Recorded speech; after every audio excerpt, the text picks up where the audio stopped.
For the first time in, God, I don't even know how long, this is a bonus Sunday episode of Talking Buffalo. Welcome, everybody.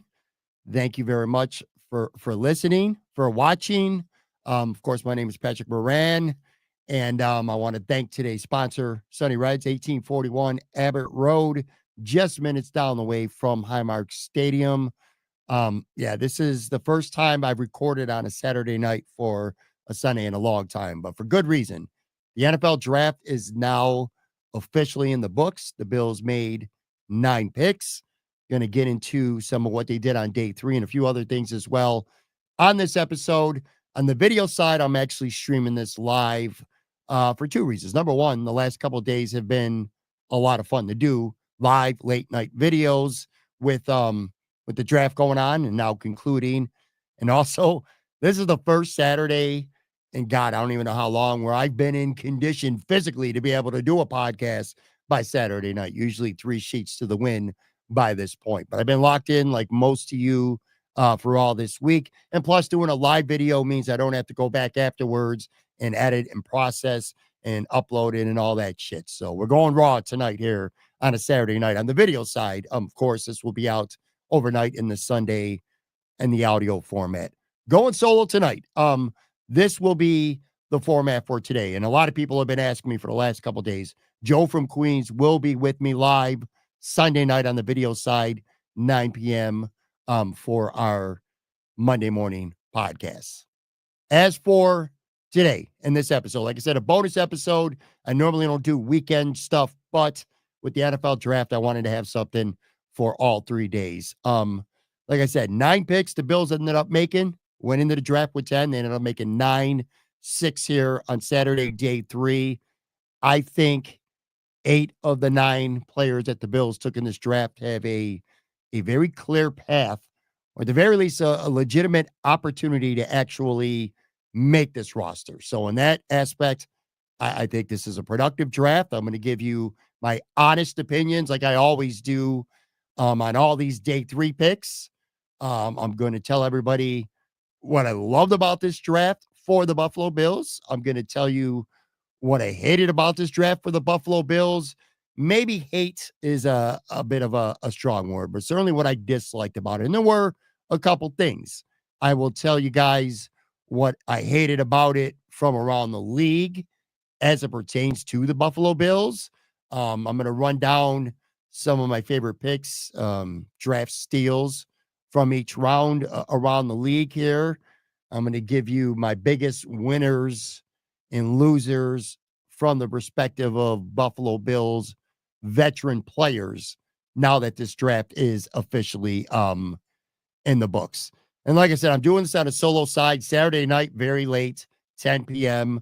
Don't expect a lot of interaction per se on the video side, but if you are checking this out on the YouTube channel, the Talking Buffalo YouTube channel, or I believe on Twitter, certainly on Facebook, I know you could comment as well. Leave a comment, a question, a take. I'll try to get to some at the end. Usually when I have a guest on and the guest is talking, I can kind of lock in on the comments. But when I do this solo, it's a little bit harder. But I'll try. I'll do my best to get to some of these comments. So again, that's the format for today. I'm going to react to day 3. I'm going to tell you what I loved about this draft. I'm going to tell you what I didn't like about this draft from a Bills perspective, talk a little bit around the league.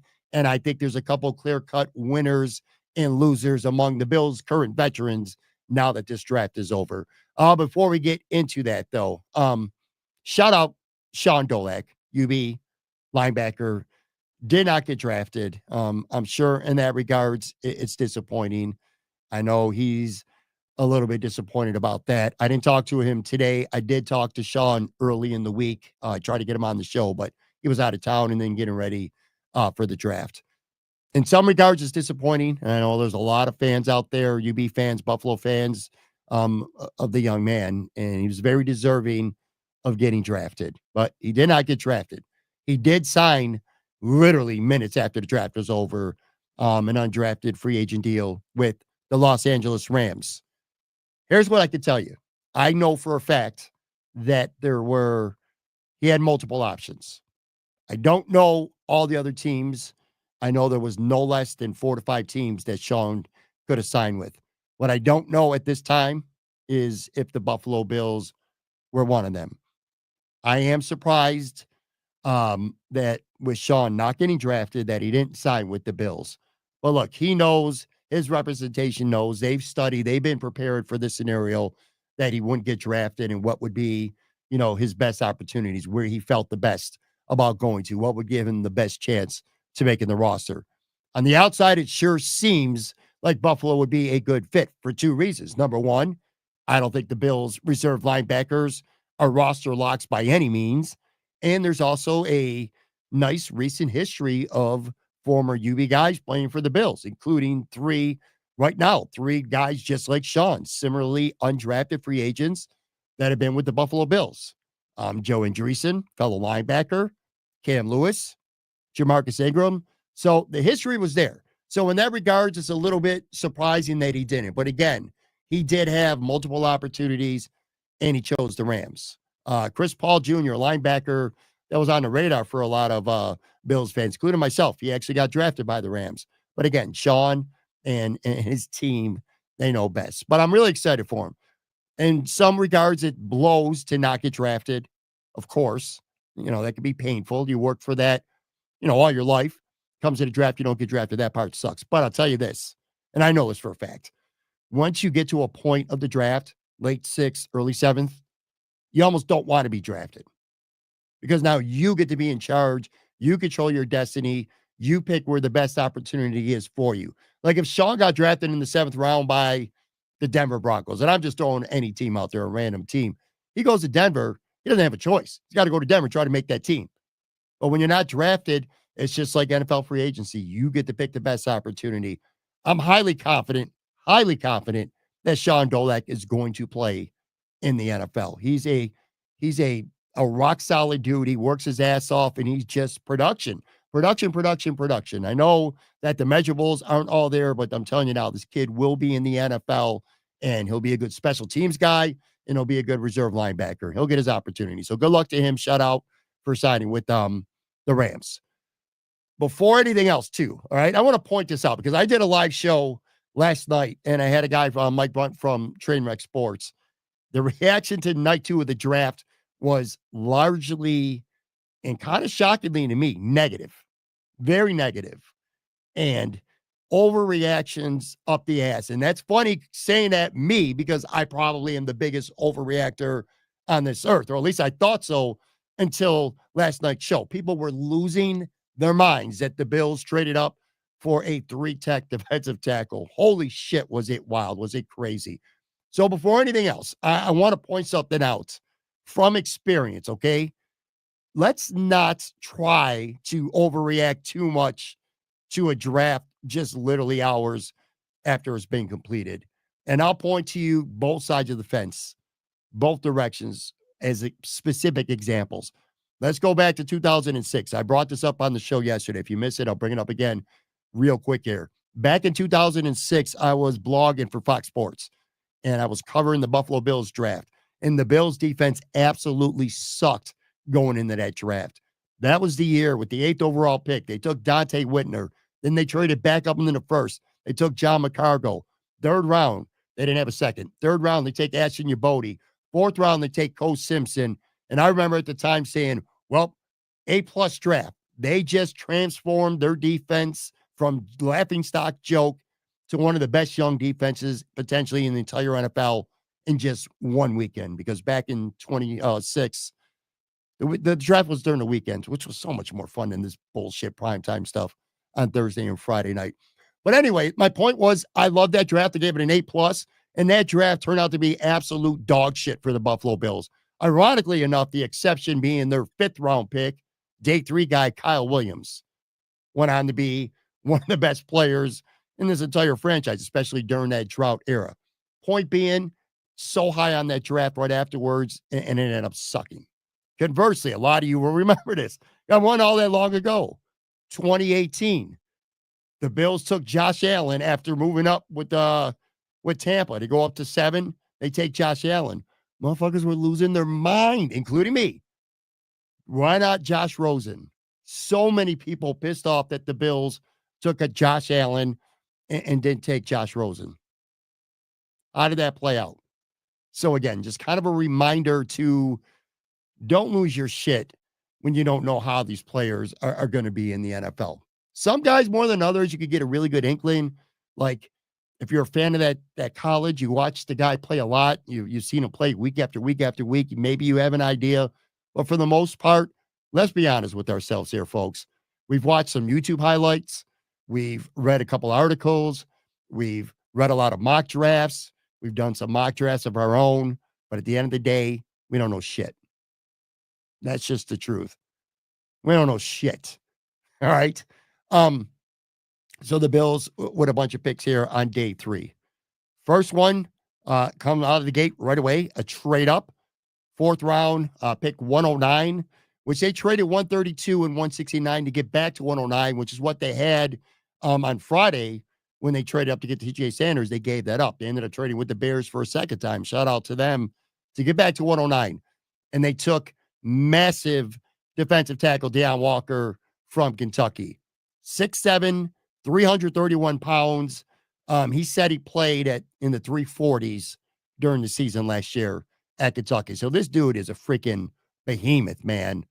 The outcry yesterday of TJ Sanders not being big enough, and the run defense getting even worse because he's not a one tech. That shit lasted literally less than 1 day. 2 years ago, 2023, Kentucky, he was a beast. 7.5 sacks, 51 pressures. And then this past year, his production, it dropped. It went in the shitter. Just 1.5 sacks, 21 pressures. But in part, this is due to a back injury. And he said during his Zoom call, his introductory Zoom call with the Bills here, some days he was fine. He said other days it hurt him physically to even get out of bed. When it comes to Walker as a prospect, going into this draft, I had pause on him because Joe Marino, a guy from Locked On Bills, of course, somebody whose opinions I put great stock into just because, A, he's knowledgeable, and B, he does the work. He was on Joe Marino's do not want list. Like he had a bunch of guys, his want guys and his do not want guys. But he meant like early in the draft, like 2nd round. Hell, maybe even 3rd round. He wasn't interested in him at that point in the draft. They got Walker in the 4th here, okay? And Joe spoke on that as well. Joe B said it perfect. Joe Biscaglia from The Athletic. Big upside. This is not just a bet on Deonte Walker becoming what he looked like in 2023. This is a bet on themselves. This is a bet on the Bills' developmental side of things. Brandon Beane spoke to the media on Saturday, and he said that if going by his tape, had Walker come out after 2023, he would have been a 1st-round pick. Now, I don't know if I completely buy that shit, but he certainly would not have been there in the 4th round based on what he did in 2023, playing in the SEC, coupled with, the physical intangibles and size that he has. And as big as he is, he can also be versatile. He could play the 3 tech. I like this pick as a 4th rounder. Would have hated it on day 2, especially in round 2. But at this point in the draft, and they're just adding talent to this defense, which we're going to get into here in just a minute, I like the pick there. So I'm good with that. 5th round pick, 170, Jordan Hancock, a defensive back from Ohio State. He later got compared. My first thought was, after learning a little bit about him, like, this is Cam Lewis, kind of a versatile guy. He can play the boundary corner, play the slot, some safety maybe. Like, he could play all those, but not really great at any one specific thing. Undoubtedly, he'll have to play special teams here, and he will. Bruce Nolan threw out a Saran Neal kind of player. So if you're thinking of a player and like what his role might be with the Bills, think Saran Neal. Or like I said, I think Cam Lewis. Brandon Beane, I think, compared him to Cam Lewis during his press conference on Saturday. For that spot, fine pick. 5th pick, 173, Jackson Hawes, a tight end. Big ass tight end, like quite literally. I was kind of pumped about this one because I nailed this on my one and only solo mock draft that I dropped the morning of the draft. I had him going to the Bills. I think I had him going in the 5th round too. In fact, I had him, He was picked 173. I had him at 177, I believe, in the mock. But anyway, I said a big ass tight end, like 250 some pounds, a very good blocking tight end, limited in the passing game, but also at Georgia Tech, a team that ran the ball a shitload, very underutilized as well. So there may be some untapped potential there. Potentially down the road, I see he's a tight end 3 right now. He could be that Dawson Knox eventual replacement. Dawson Knox has a terrible contract. The Bills are married to that contract this year. Is not going anywhere this year. But after this season, they financially can move on from Dawson Knox. And if this kid develops well for a year, there's your tight end too. So if you can get him in the 5th round, to me, that's a good deal. 6th round, beginning of the 6th round, literally the first pick of round 6. Dorian Strong, a cornerback from Virginia Tech. I love this pick, okay? I'm going to tell you that right now. I've heard a lot about him, read a lot about him during his draft process. I think this is a great value pick. This is a guy I heard plenty about as a 5th rounder, maybe even a 4th rounder. Boundary guy, and I believe Brandon Beane said he'll start out playing boundary, but he can play inside some. He can play some man. He's a physical dude. He's not afraid to hit. The limitation on him, why he lasted as long as he did, is he's not very fast. Speed is definitely not his forte.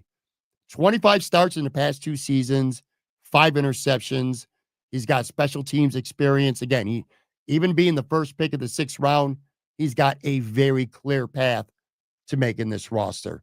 And I'll tell you what, at this point, and we'll talk about this more in a few, like I wouldn't love being Jamarcus Ingram right now. I wouldn't love being newly re-signed or brought back to the team Dane Jackson very much right now either.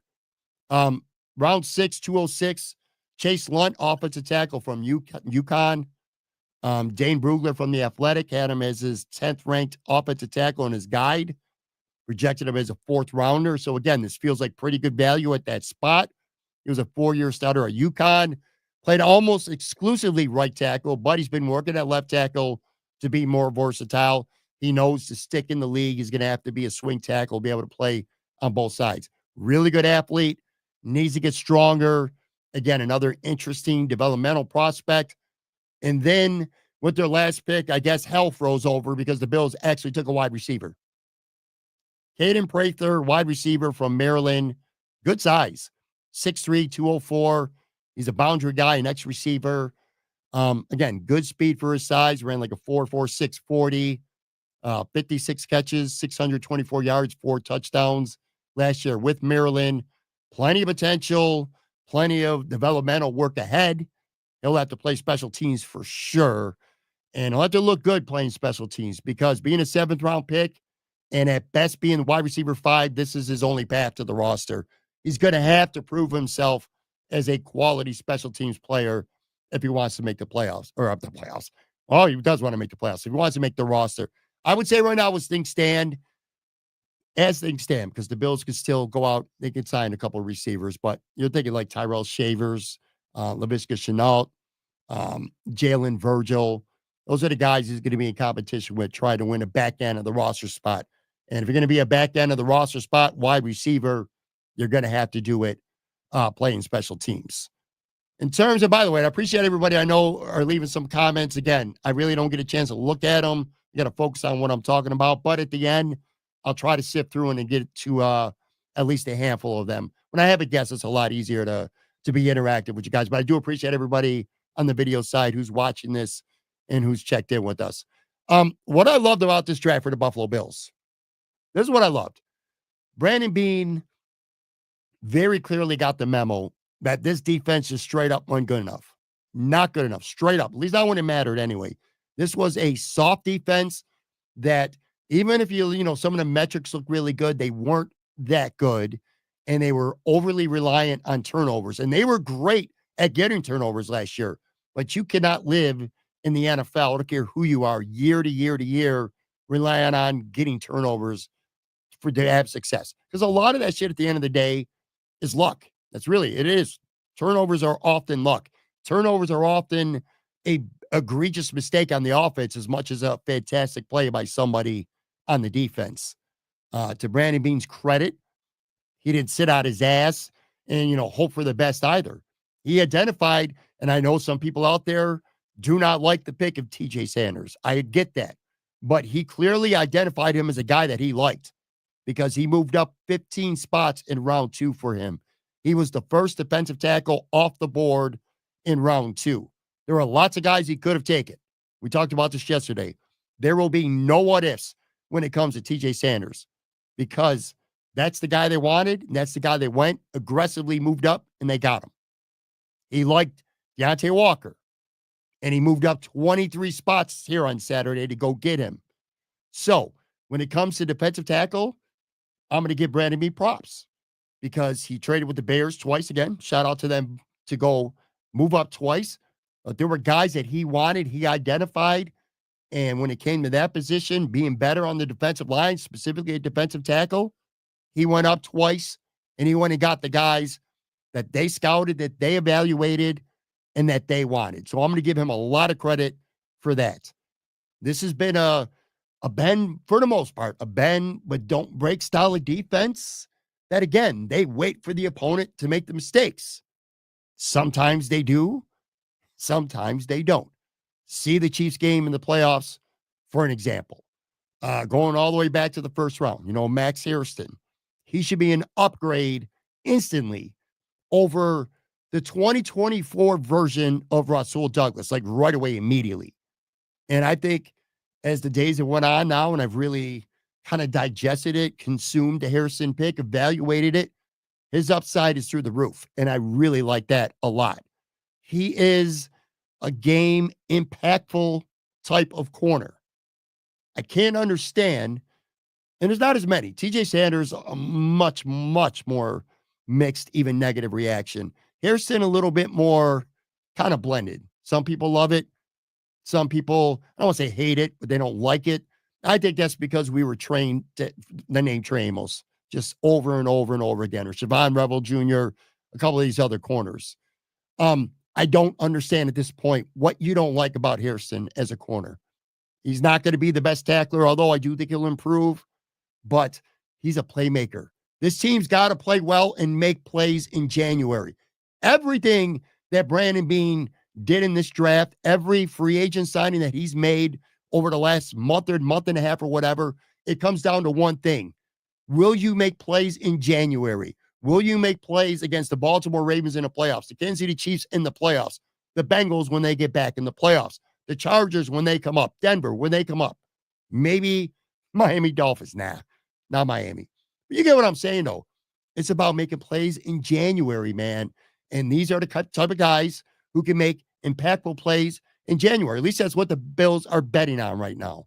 Sanders has good pass rush juice. I like that. I like him being alongside Ed Oliver. And I urge Bills fans to look at him like you would, say, Teron Johnson in terms of this. Like, Teron Johnson is a slot corner, and maybe Buffalo's not the best team because they play so much nickel. But technically, like, slot corner's not a starter. But that shit don't matter. He's out there a ton. And I think that's going to be the case with Sanders, too. I think he's got a chance to play plenty, and I think he's going to improve the four-man pass rush. He may, in the process, make Ed Oliver better as well. I think Ed Oliver is going to benefit by having some of these good young guys around him. I think it's going to help Ed Oliver as well. Walker, again, that traditional run clogger, very high upside to do a lot more than just that. Being said, if he came out after 2023, he would have been a first rounder. Again, I don't necessarily buy that shit, but I think he definitely goes before pick 109 this year. And I keep saying upside. I think that's the theme with these guys. Hairston, Sanders, Walker. There's safer guys out there they could have taken that have higher floors. Like, there's no chance they're going to bust. They're going to be pretty decent players. AJ Epinesa types. Maybe at the very best, a Greg Rousseau type. But they're not going to be superstar players, those safe guys. They don't have that ceiling. I look at Hairston. I look at Sanders. Not so much Walker, but at least the first two. And I kind of get that boom or bust, but they could be superstar players. We've talked about it all offseason long. It's time. It's time to start taking chances on low floor, high ceiling, boom or bust types, even guys with some character concerns. And the Bills kind of did that. Like Landon Jackson is the one exception. I think we know who he is. He's AJ Epinesa. Matt Miller from ESPN literally compared him to AJ before the draft. And in round 3, for the most part, I'm pretty good with that. And maybe I'm even short selling Landon Jackson a little bit there too. Uh, but I'll say this. I wouldn't have taken him in the 3rd round. I said that yesterday. I'll say that again. And I don't think Brandon Beane intended on taking him in the 3rd round either. More on that in a second. And Dorian Strong. Love Dorian Strong. Love Dorian Strong in the 6th. I don't hate Jordan Hancock in the late 5th. Again, you'd be replacing Ingram. You're replacing Dane Jackson. Maybe Cam Lewis. So in terms of being aggressive on the defense and identifying and knowing that we need to be better in both areas of the field, whether it's defensive line or the secondary. We were arguing over and over and over about the Chiefs championship game. Why did the Bills defense suck so bad? Half of you were like, well, you can't pressure Patrick Mahomes. You weren't wrong. You can't stop the run against good teams. Well, you weren't wrong. Also, playing the Chiefs, you couldn't cover nobody. Well, you weren't wrong. So what did the Bills do? They went out and they revamped their defensive line, and now they've revamped their secondary. So the 1st and the 3rd levels of the field, they've literally have revamped them. So there's a lot to like. But in terms of what I don't like, I almost said hated. None I hated about this draft for the Bills. But again, maybe hate's a strong word, but I dislike the Bills not getting a dangerous wide receiver. I don't like that. They may be set right now with their top 4, but it's razor thin after that. I would have loved the guy who was a vertical threat. Bonus if they could return kicks to Jalen Royals would have been fucking a great pick for the Bills. Of course, you know where he ended up going. So that sucked. Going back to Landon Jackson, Brandon Beane said at his press conference that there was a point where he wanted a wide receiver. Like he was shocked that he didn't pick. He even admitted shocked that he didn't take a wide receiver until round 7. And he said there was a time where they wanted a receiver, but they got taken right before the Bills picked, and then they pivoted to the best player on their board. I'm telling you guys right now, it was the 3rd round. It was definitely the 3rd round. They weren't taking a wide receiver in the 1st round. They weren't taking a wide receiver in the 2nd round because they literally moved up all the way to 41 to go get TJ Sanders. They weren't taking one in the 4th because they moved up to go get another defensive tackle. It was round 3. Because if you look at the draft, Kyle Williams went 4 picks before Landon Jackson. And then Isaac Tesla went 3 picks, I think, before him. So they went right before Landon Jackson. And you could just tell that's where Brandon Beane wanted to get a wide receiver. And goddamn, Kyle Williams would have been such a good fit. Man, I would have loved Kyle Williams on this football team a lot more than Landon Jackson. And that's not a slam on Landon Jackson. He'll be fine. He'll be fine. But Kyle Williams, to me, was a guy that they really, really should have went and found a way and went and got. But they didn't. So anyway, I didn't like that.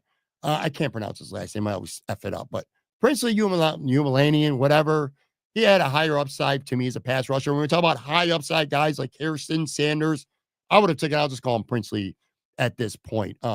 He went to Carolina 5 picks after they took Landon Jackson. So I did not like that. I liked Jalen Noel, a wide receiver from Iowa State, more than Landon Jackson there. He went to Houston at 79. And again, like I said, Beane all admitted that wide receiver, there was a point where he was going to take one. And I guarantee you guys, it was definitely the 3rd round. And then again, I don't hate the Walker pick, at least not in the 4th round. But me personally, I absolutely would have taken a safety instead. Billy Bowman, who went to the Atlanta Falcons at 118, that's a dude I would have loved. Or again, he was still on the board. Wide receiver Jalen Royals. I cannot believe he was on the board to 133. There's no way I was going to leave the 4th round without a wide receiver or safety, at least one or the other. Now, that said, I accept I could end up being proven wrong. I could sound like a complete fucking idiot a few years from now if Walker hits. And obviously, I certainly hope that he does. All right, on the video side, folks, I'm going to take a really quick break, and I'm talking like 3 to 5 seconds. Audio will be a regular normal break, but the video, I'll literally be right back.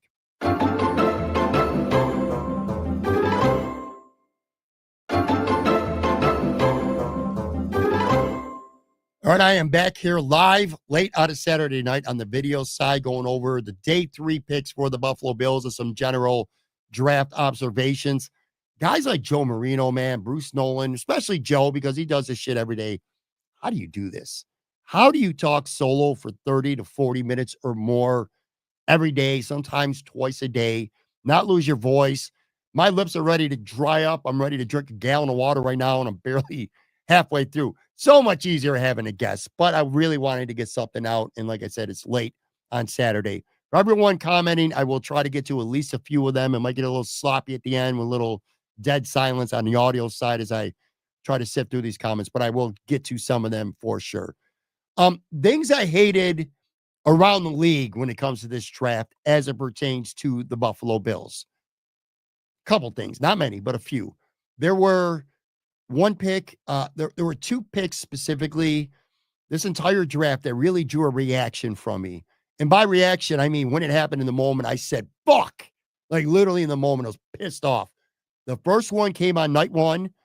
I was at Resurgence, their Bills draft party hosted by Jeremy White. Joe DiBiase, my man Joe from Queens, was up from New York City. He was with me. We hung out with Del Reed, watched the draft, and me and Joe did a live show from Resurgence right after. But anyway, it got to pick 21, which, by the way, quick little tidbit. There was reporting going on, let's just say that from, I will say sources, I guess. I don't know, we'll call it that. But Jedi Barron was a Bills target. Had he gotten into like around 23, 24, the Bills were interested in trading up, reportedly, we'll say that, to go get Jedi Barron, the corner from Texas. But then he went off the board at 20. That didn't draw a reaction. It drew a reaction from the crowd just because we were being prepped for a potential Bills trade up. But there was a lot of, in the crowd. I didn't give a shit. That didn't bother me. I'm not really a Jedi Barron guy. And quite honestly, and I'm not saying this to be a homer, if Harrison and Barron were both on the board, I would have taken Harrison. Being truthful. Anyway, that didn't draw a reaction from me. But here's what did. Derek Harmon went to Pittsburgh at pick 21, the very next pick. And I did. I yelled, fuck, loudly, because I really, really wanted Derek Harmon at 21. I mean, at 30 for the Bills. Or I was actually ready for them to move up. In my mock draft, I had them going up to 23 to Green Bay to get him. And I think the Bills really wanted him. In fact, I know the Bills really wanted him. I can tell you that with confidence, okay? Kind of evident by the fact that they traded up in the second and the fourth round to go get a defensive tackle that could kind of do what Derek Harmon does. Two guys to do what Derek Harmon could do by himself. So anyway, it's just 2021 was a little too rich for the Bills' blood because they didn't want to give up a first and a second or a first and a premium pick next year to go get him. They wanted to get to the point where they can give up like a first and 109 and maybe something else where they can move up and be able to go get their guy. And I really, truly believe that it was Derek Harmon. Once that fell through, and again, that elicited a reaction from me. Tyreek Williams won 28 to the Lions, and you heard a little bit of a moaning in the crowd there. And it was interesting because Tyreek Williams said that the Bills said that they were going to take him at 30 if he was there. And I'll tell you what, I believe him. I do think the Bills went into this draft saying if Harmon, the three tech /1, the kind of combo guy, or Tyreek, a true one, if either of those guys were there, I think the Bills would have taken him. But then they pivoted. Best player, let's go corner. Let's go Harrison. But anyway, I got pissed off when Derek Harmon went to Pittsburgh. And then the other one happened today. The other fuck came out of me when Jalen Royals went to, guess who? Of course, the Kansas City Chiefs. Fourth round, pick 133. You got to be shitting me, man. I guarantee you, I can almost guarantee you, Jalen Royals is going to be really, really good, and especially with the Kansas City Chiefs. And then it was kind of a double dip. Now, it just didn't do a, fuck or anything crazy like that, but I was like, damn. In the seventh round, the running back, I had him in my mock draft, and I followed him pretty closely the last few weeks. Brashard Smith, he won in the seventh round. SMU guy, I like him a lot, and he goes to the Chiefs in the seventh round. So the Chiefs plucked two guys that I really wanted for the Buffalo Bills. I know most people ain't going to give a shit because, again, it's not like the whole Xavier Worthy, Keon Coleman thing from a year ago, or obviously the Mahomes trade up, that history with the Bills Chiefs. But Jalen Royals, especially Jalen Royals, to a lesser extent, Brashard Smith, two guys that I liked that went to the Chiefs in this draft. So I hated that. And then I'll tell you what, man, honestly, keeping it real, the New England Patriots, dudes, they crushed this draft. They crushed this draft. Will Campbell, offensive tackle in the fourth round, great pick to protect Drake May. Trevion Henderson in the second round, that home run hitting running back. Kyle Williams, who I said I'm confident that the Bills wanted him in round 3. I'm very confident in that. Or Isaac Tesla. It was definitely one of those two guys. Anyway, the Patriots get him. And then they go to get a center from Georgia, Jared Wilson in the third as well. So they got an offensive tackle who's going to start, a running back who's going to contribute and be a home run threat guy. Kyle Williams is going to bring a lot to that passing game. And then possibly their starting center in the first 3 rounds. Then they kind of transitioned and got to work on the defense. Craig Woodson, a safety that I like plenty. He went in the 4th round. Joshua Farmer, a guy who a lot of people were saying could be a Bills pick at either 56 or 62. He lasted the 4th round. He goes to the New England Patriots. Braden Swinson, a edge rusher from LSU. They got him in the 5th as well. So I think the Jets just crushed, not the Jets, the Patriots. They just crushed this draft. I was thinking of the Jets on my mind because the other thing, Azari Thomas is a guy I like a lot. Bruce Nolan took him to the Bills, I think at 35 overall when we traded down in our mock draft. The Jets got him in week 3. He can work real nice with Sauce Gardner. Kind of like Harrison with Benford too. You don't need to go to New York and become, CB1. So I didn't like that from a Bills perspective when it comes to other teams around the league. In terms of like my favorite picks and steals of this draft, 2nd round guys, Luther Bird in the 3rd, going to the Bears at 39. It's a great pick. Donovan Ezeraku going to Dallas at 44 was a good pick. Benjamin Morris to Tampa at 53. Love that pick for them.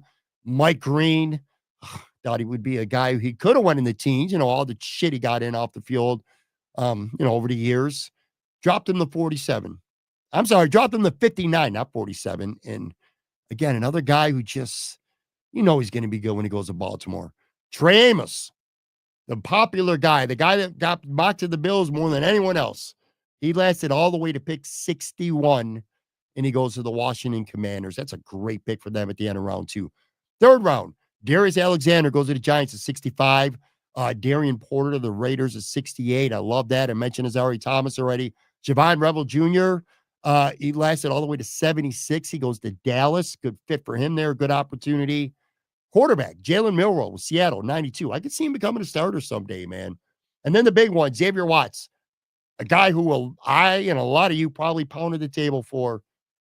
Doesn't go to the end of round 3, man. 96 to Atlanta. 4th round.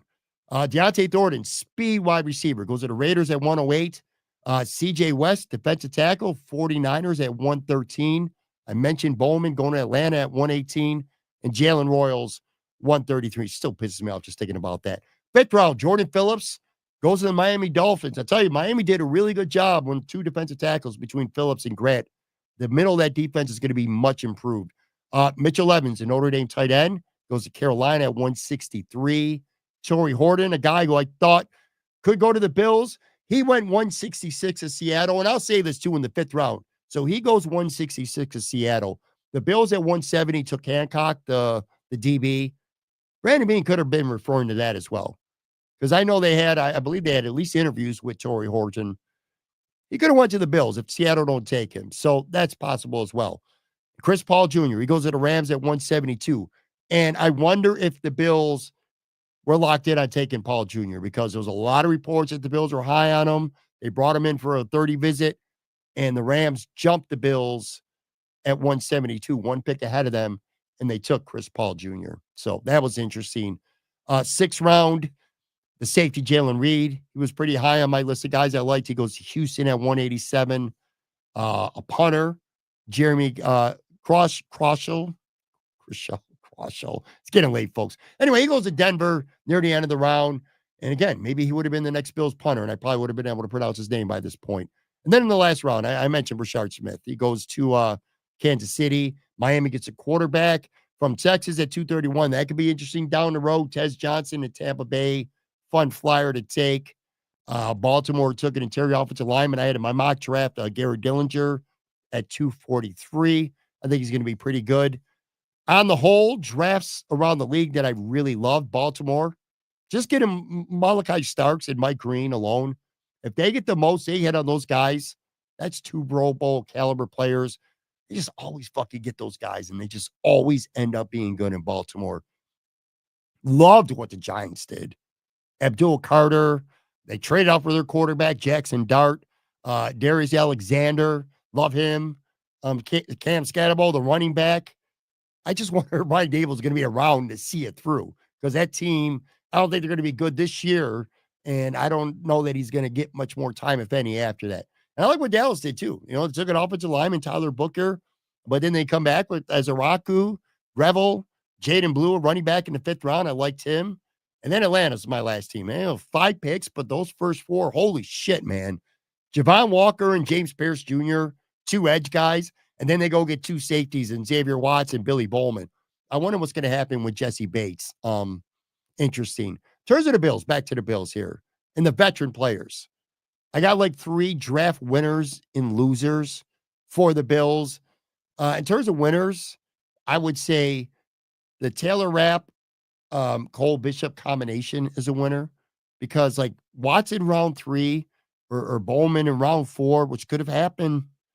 That could have really, either of those guys could have pushed right away for a starting job, but the Bills didn't take a safety in this draft.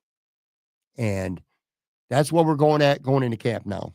It's probably Taylor Rapp. It's probably Cole Bishop with Forrest and DeMar Hamlin as the backups as things stand.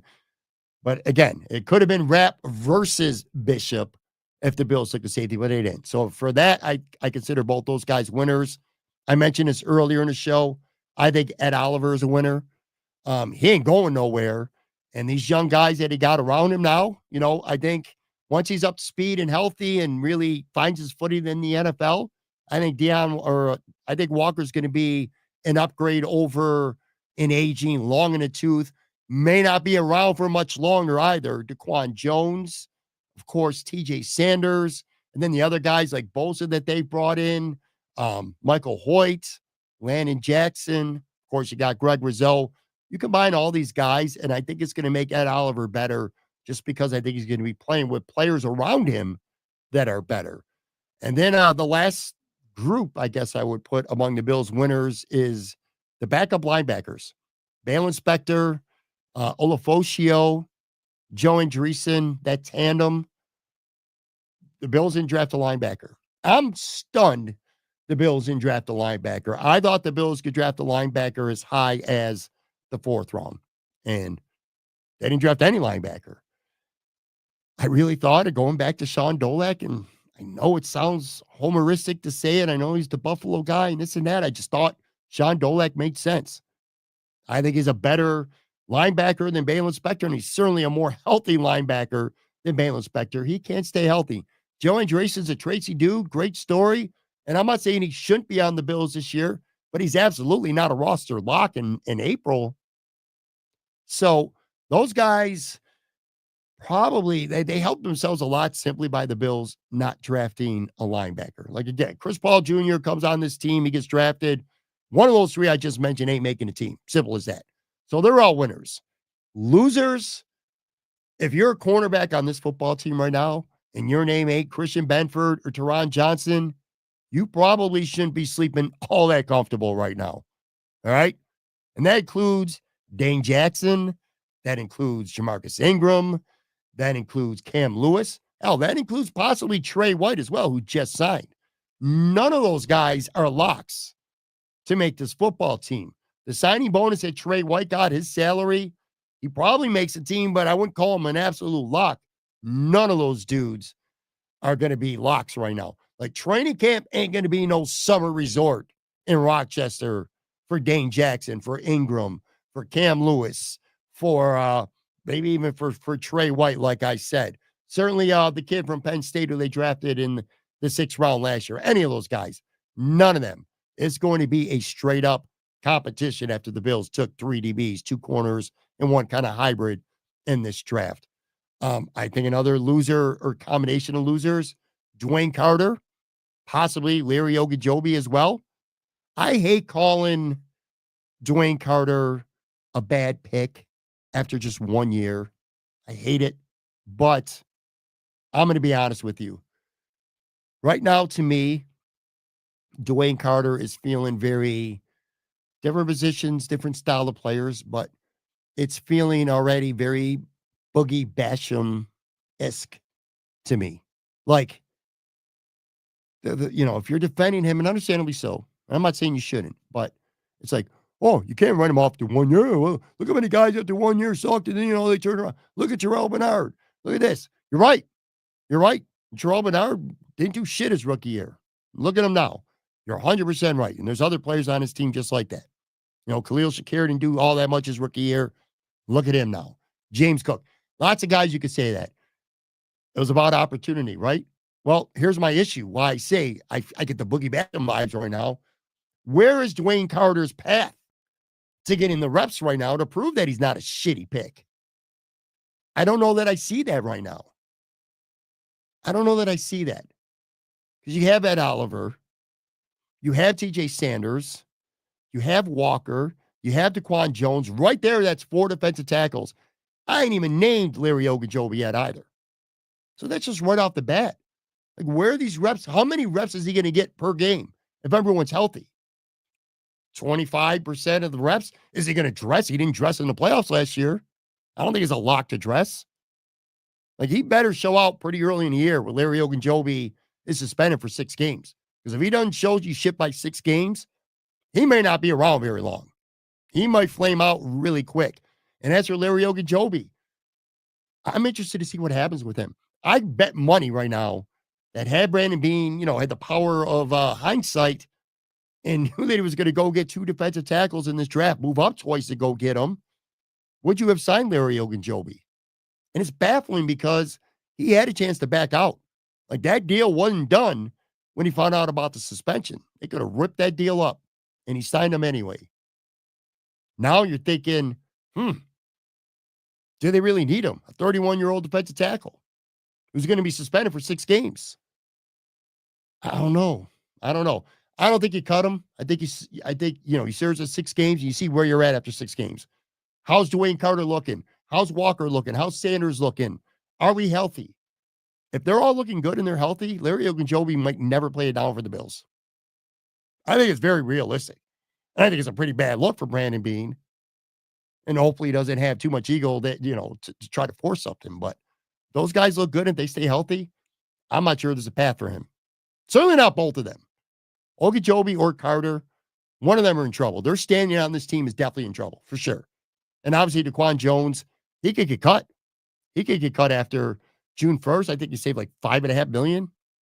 But I don't know where you reallocate that money. What do you do? I don't know. Again, a lot of question marks right there. But Dwayne Carter, I don't see the path that things stand right now. And Larry Ogunjobi, I don't know if I even see him getting on the field. And then the last guy, not necessarily in a real bad way, but A.J. Epenesa. Like, in terms of him getting another contract here, I think that took a hit with the Landon Jackson pick and Michael Hoyt signing. Maybe if he's showcasing himself around the league, if it's not going to be with Buffalo after this year, the reps, the snaps, the rep percentage that he gets, I would imagine it's not going to be very high. Bosa, Groot, they're going to be out there a lot, especially later in the season if Bosa can stay healthy. What's AJ going to get? 35, 40% of the snaps? Certainly not more than 50, less than half. So Landon Jackson being drafted on day 2 in the 3rd round, that's not going to help him, his snap percentage to showcase himself for a future payday. Anyway, as for what's next, draft is over now. I see a nice little wave of veteran guys getting cut over the next week. Teams draft players and then veterans become quickly expendable and they get cut and then they hit free agency. Just talked about it with the Bills. Maybe Daquan Jones ends up getting cut. I'm not saying he will or suggesting that he should. I'm just saying it could happen. That's the type of guy that I'm talking about. You go draft 2 defensive tackles in the first 109 picks, maybe Daquan Jones gets cut. Other teams like that too. So there'll be some veterans around the league cut. There's some pretty big names, including Amari Cooper, a guy that everyone likes talking about a lot. Guys like that. You'll start to see a little bit of a heat up when it comes to free agency and guys getting released around the league. As like I said, tomorrow's show too, Joe from Queens. The theme of tomorrow's show is going to be this. I don't want to get into it today. Plus, you know how Joe gets. He'll have some rants because he was not very pro keep adding to the defense and neglecting the skill position players on the offense, which for the most part, the Bills did. They drafted a tight end in the 5th round and a receiver in the 7th. Let's not get too fucking excited about that, all right? Anyway, Joe's going to surely have a lot to say about that. And the main central focus for tomorrow's show, this defense better be great this year, okay? Because take Josh Palmer out of the mix, all of your unrestricted free agency financial allocations went to the defense. At best, Hawes is going to start this season as TE3. Aside from him, all your real draft allocation resources went to the fucking defense. That's okay. That's good. You got to be able to stop Kansas City in the playoffs, right? You got to make stops. You got to get off the field on third down. You need an impactful player too. All that's good. You better be great on defense. You're putting all this financial and draft resources. Your defense better show out. This better be one of the best defenses in the NFL. And if it's not, and nothing changes, it is definitely time to have real conversations about Brandon Beane, about Sean McDermott and his ability to develop these defensive guys, and about the coordinator, Bobby Babich, and his ability to coach these guys. If this defense is not considerably better in key moments next year, beyond just getting takeaways, I'm talking about just straight up stopping teams, getting off the field on third down. If they're not remarkably better, there's going to be a lot of questions to be answered or asked, I should say, about the front office and who they take and the coaches and how they coach. So Joe from Queens tomorrow, that's primarily what we're going to talk about. Let me kind of take my eyes off the camera here near the end and try to get to a couple of these comments. And I do, again, I appreciate everybody. My guys from the Rockpile Report, as an undrafted free agent, you want to side with a team that gives you a contract through training camp. Reed had 3 deals on the table, but Buffalo's went through training camp. Good point. I think as time goes on, you're talking about Shawn Dolac specifically. He went with the Rams, I'm sure, for a variety of reasons. Signing bonuses matter to their point, being able to be on the team, guaranteed through camp, stuff like that matters as well. Ryan Anderson, my guy, if the defense doesn't perform this year, it's time to turn to McDermott and Babich. Exactly. Just talked about that. Rock Pile, if the Bills draft Josh Allen, I'll grab a beer for each hand and launch myself backwards down the nearest flight of stairs. Drew Gear from the Rock Pile Report. Yeah, going back to 2018, that's what I'm talking about with these overreactions. And look, I'm the biggest knee-jerk reactor, but don't get too high, don't get too low on players that you ain't seen play yet. Let's see here. Matt C said, it's absolutely insane the neglect Brandon Beane has put in the wide receiver position in the last 6 years. It's absolutely unforgivable. This team ain't getting no rings, bro. All right. I'll say this. When it comes to this offseason, and I just went on a little bit of a mini rant, Matt, about resources and allocating all of it into the defense. When it comes to the offense, throw out the fact that they were historically good last year.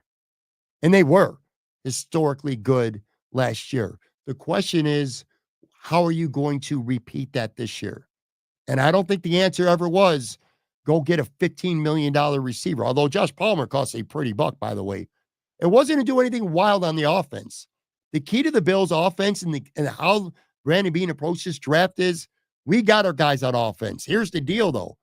Keon Coleman and Dalton Kincaid need to be a lot fucking better this year than they were last year. Both of them had injuries that slowed down their seasons. They need to A, stay healthy, and B, be better, and C, consistently be better.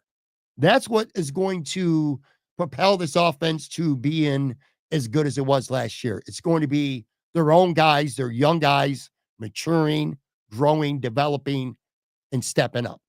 That's what it's going to be all about when it comes to the offense. The resources being sunk into the defense is because the defense ain't good enough. They got some named players. They got a couple good players. Bernard, Johnson, Milano when healthy. Groot's a pretty nice player. Benford's obviously a study corner. Oliver's good when he's on, but they need more talent. And hopefully that's what they did. Ryan Tangen says Joe Marino didn't put out a pod out tonight after promising 2. Get the fuck in here, Joe. Look, nobody works harder than Joe Marino, and nobody's better at doing this than Joe Marino. Chooch said, not a fan of the 2 back-to-back corners picked when you already picked Max and Ron. I think he's referring to the later picks. I'll say this. I don't agree with that. because at the bottom, first of all, you're trying to take the best players, and guys like Hancock and Dorian Strong, they're not competing with Benford and Hairston or maybe Trey White. They're competing with Cam Lewis. If you can get better, if you could do better than Cam Lewis, if you could do better than Jamarcus Ingram, if you could do better than Dane Jackson, I got no issue with this. Plus, these are guys you can get on young, cost-controlled 4-year contracts. So I don't agree with that. Plus, if they got special teams value as well. Steve Noble, one of my favorites here in the chat. Getting the secondary more athletic was definitely an agenda this draft. Absolutely. Absolutely. And they did it at corner. I wish they would have did it at safety too, and they didn't. And that bothers me. But at least at corner they did. Could have got a wide receiver with one of those picks, sure. And Brandon Bean all but said, I think he wanted a receiver certainly in round 3, and if not round 5. And they didn't.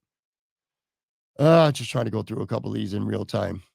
Ralph Wilson Sr. moved up for Oliver's backup, a rotational piece who plays with Oliver only in third and long passing outs. All right, let's take that at face value. Okay, Ralph Wilson Sr., get off the field on third down. The Bills are not good at that.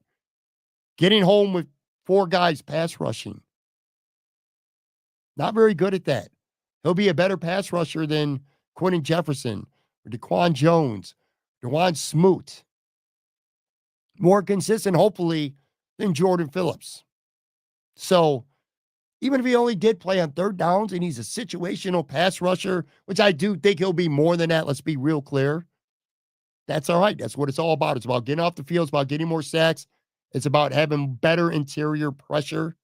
So I do think he'll bring an element to this team. I don't agree with that at all.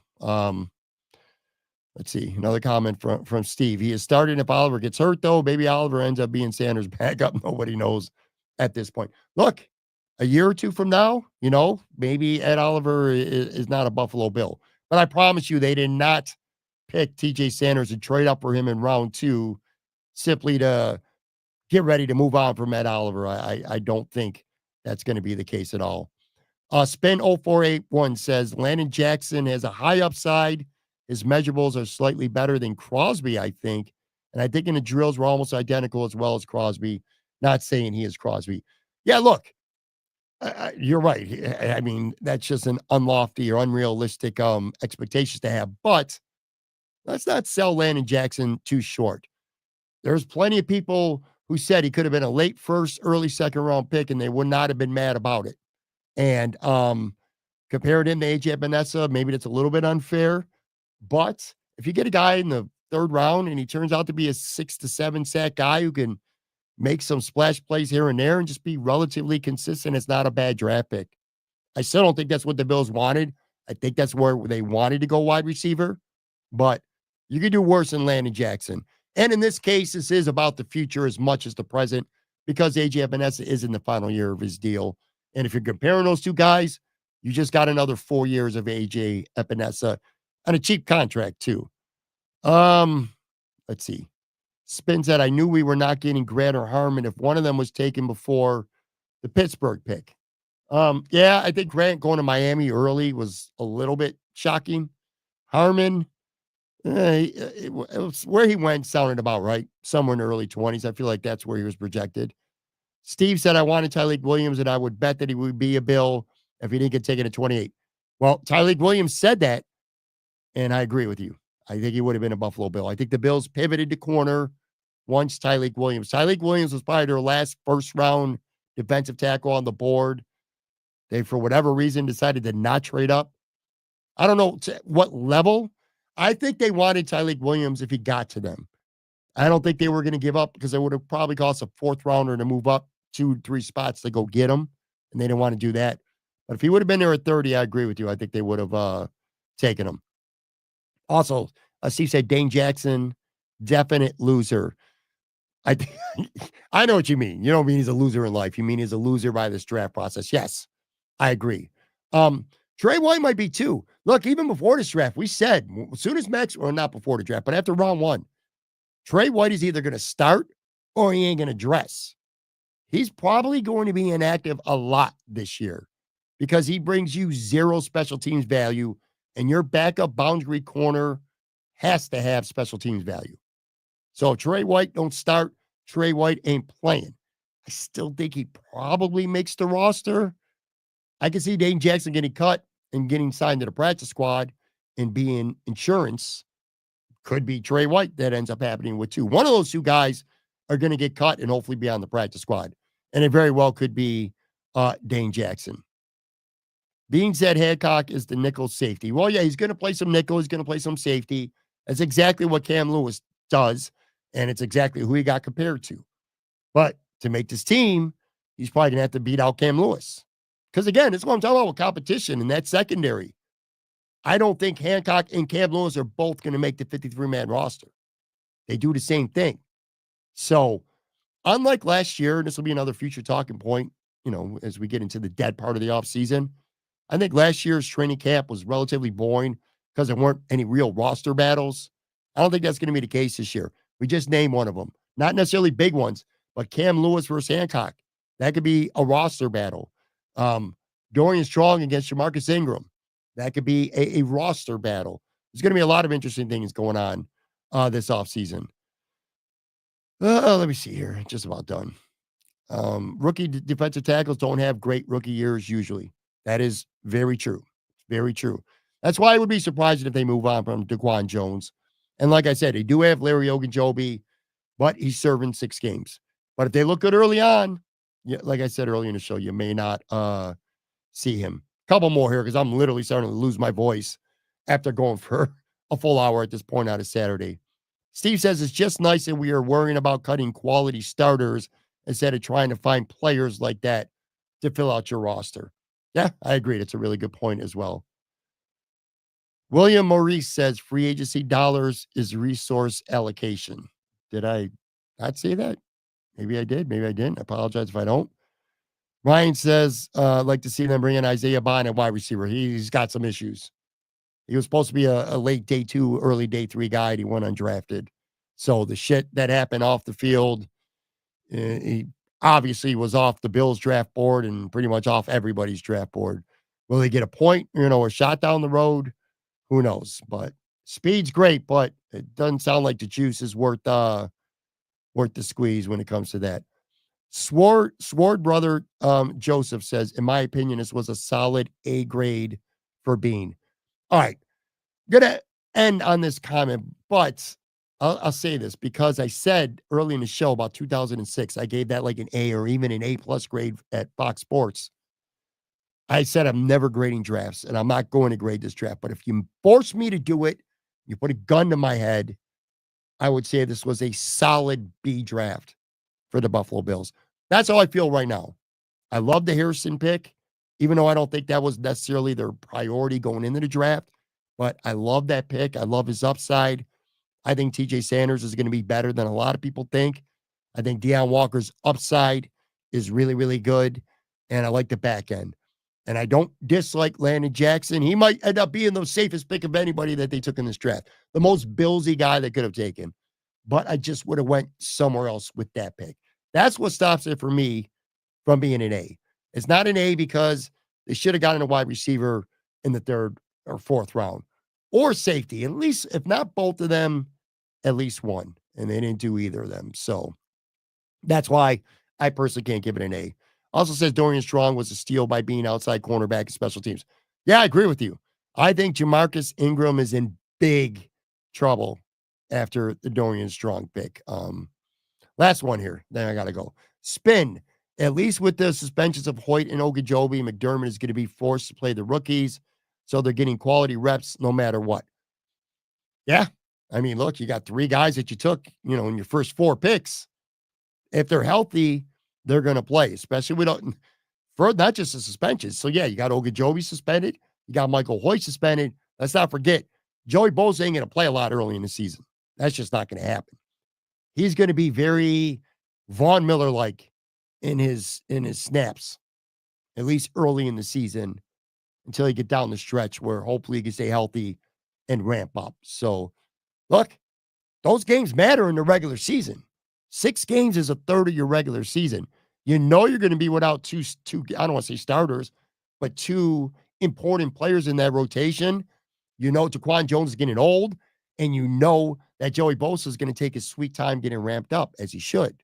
because you need him to make plays in January. Who gives a fuck about September, right? So all that said, you got to get more blood in there and good young talent. So you're right. If they're healthy, Walker's going to get chances early on. Who the hell am I? Landon Jackson's going to get chances early on. Sanders is going to get chances early on. Ed Oliver is obviously going to play a lot. Groot, Epinesa. Hopefully, maybe even Dwayne Carter. Maybe what I said earlier ends up being a bunch of bullshit. Maybe he gets a chance to play early and he impresses. I'm just not high on him. But anyway, it's a good point. You're right, 100%. All right, I'm going to end this for now. Again, on the video side, 9 p.m. Sunday, Joe from Queens is going to join me, and we're going to be not bashing the defense, but just saying that they better be damn good on defense this year. So we'll talk about that tomorrow on the video side. The podcast will be out on Monday. Thank you very much. 10 p.m. here, almost 500 people watching live Saturday at about 11 p.m. at this point. I never do weekend podcasts, but this was a special week with the draft, and I stayed sober on Saturdays. I wanted to stay home and do a podcast for y'all, man. I appreciate you guys very much, and I'll be back again tomorrow. Joe from Queens joins me. Talk to you then.